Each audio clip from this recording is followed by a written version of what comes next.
founder and president of Reclaim Community, which is a nonprofit working in Jasper, Minnesota, which is just outside, like 4 miles into the Minnesota border from South Dakota. I was born and raised in that community. I lived in South Dakota the entire time because we had rural school districts. I live in Sioux Falls now. I had started my own business and everything, gotten married and everything when I came back to this area. And then I had this on my heart, in my mind for a lot of years. I mean, the schools closed when I was just after I was out of high school. At that age, you don't feel like you have a lot of power or ability to change things. Even if you see something and you go, gosh, this doesn't make sense to me. Why is this happening? And you don't think that you have agency to change it. But even then I knew that the talk about, these big historic buildings and tearing them down was just like, to me, it seemed coming from a rural family with poverty, growing up taking commodity food from the reservation in Flandreau because my family was so poor.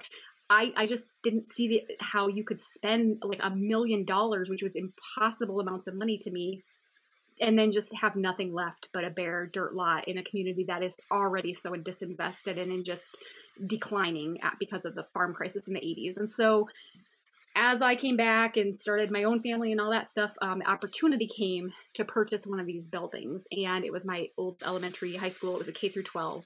And the previous owner who had purchased it, he passed away before he was able to do any revitalization plans that he had.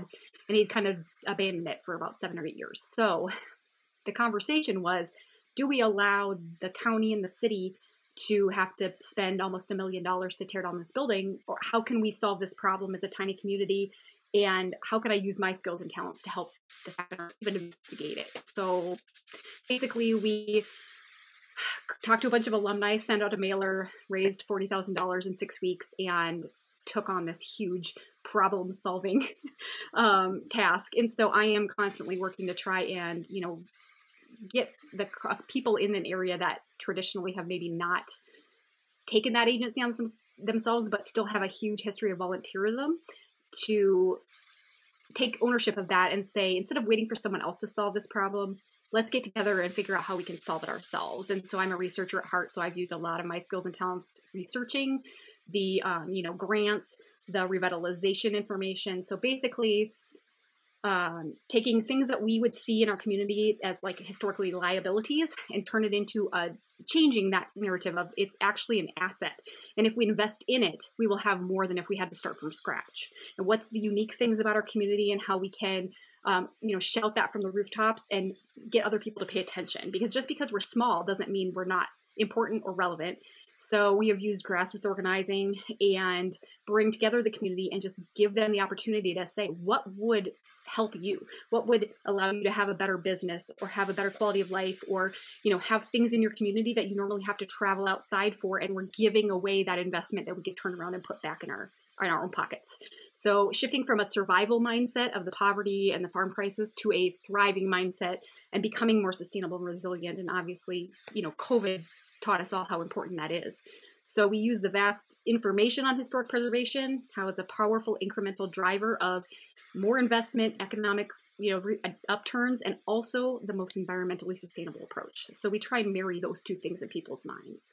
I find that the biggest roadblock, honestly, is that a lot of us who are doing this work, at least from my perspective, is it's not a lack of will or drive, it's a lack of resources or the ability to get those resources without having to go through so much work. Because I am an entrepreneur by heart.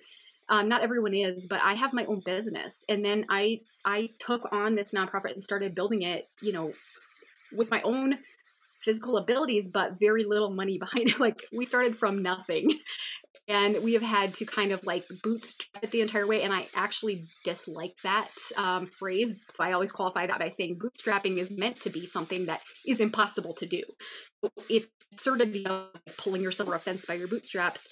I don't want to make people think that that's the way we want to go and look at it, because it's honestly something that's going to take everybody. You can't do it by yourself. And the point is, we are greater together. And like I tell people all the time, a rising tide raises all boats. So for me, the obstacle has been getting people who traditionally kind of think of like, what can I do? I don't have a voice. I'm in a rural community. Everybody cares about the big urban centers and the money is all given there, and we have to drive outside of our community to go to work or go to buy groceries. And how can we shift that and realize we didn't maybe decide to do that, but we could decide to change that. And so getting some of the local leaders who are just used to the status quo to think about things differently and not have that mindset of like, oh, we're not big enough, we don't have enough money. And I'm saying we can take these small investments and these small events that we hold and these small things that we're doing incrementally and attract a little bit of attention and make little bits of changes, because really those little bits are what create the entire revitalization strategy in a more manageable way. How do you preserve a giant 70,000 square foot building one wing at a time? And honestly, when I came into this work, I didn't even really think too much about the tax credit. So it was something to me. I do not have a really super financial mind. I'm not aware of that. I was a sociology major. I work as a massage therapist. So my background is more in the human aspect of things. So that was kind of something for me to wrap my head around. But, I knew there was grant programs in the state of Minnesota. I knew there was a lot of historic revitalization type of approach that you could have. And when I'm working with Preservation Alliance of Minnesota, which was one of our fiscal sponsors when we started, they now Rethos Places Reimagined, they really kind of introduced me to the potential that the historic tax credit has. And to my research to this day, I do not see any projects in like the counties around us that have ever used the historic tax credit. And I was just so shocked when I found out like the kind of a driver that it can be and that the way it can bring investment to rural communities, especially.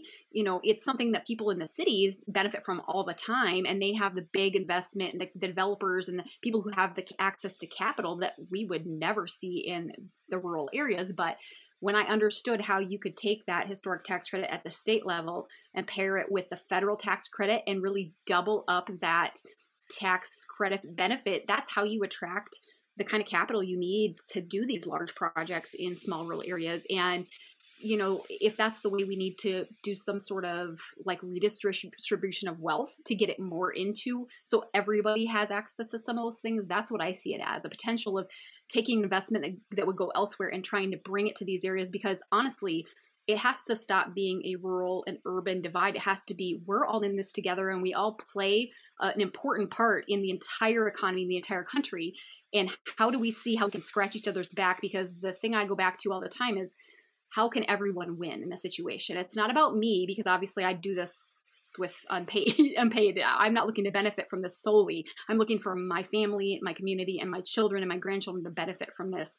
It's a scary thing in a small community where $1 million is a huge amount of money, and that kind of money doesn't go as far in larger urban areas. So we actually have a greater opportunity than I think sometimes in like the Twin Cities, because their projects could take $50-60 million to redevelop a huge building.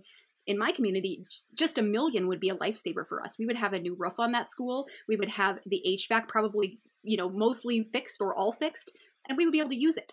The labor that it creates, just jobs, trades, people who maybe don't need to go to a 4-year degree and get it, at a 4-year school and get a degree. They can go to a community college and learn skills and trades. And if we're redeveloping these rural, or the historic buildings in rural areas, then you're capturing a potential, lost opportunity there, and you're keeping money in your economy.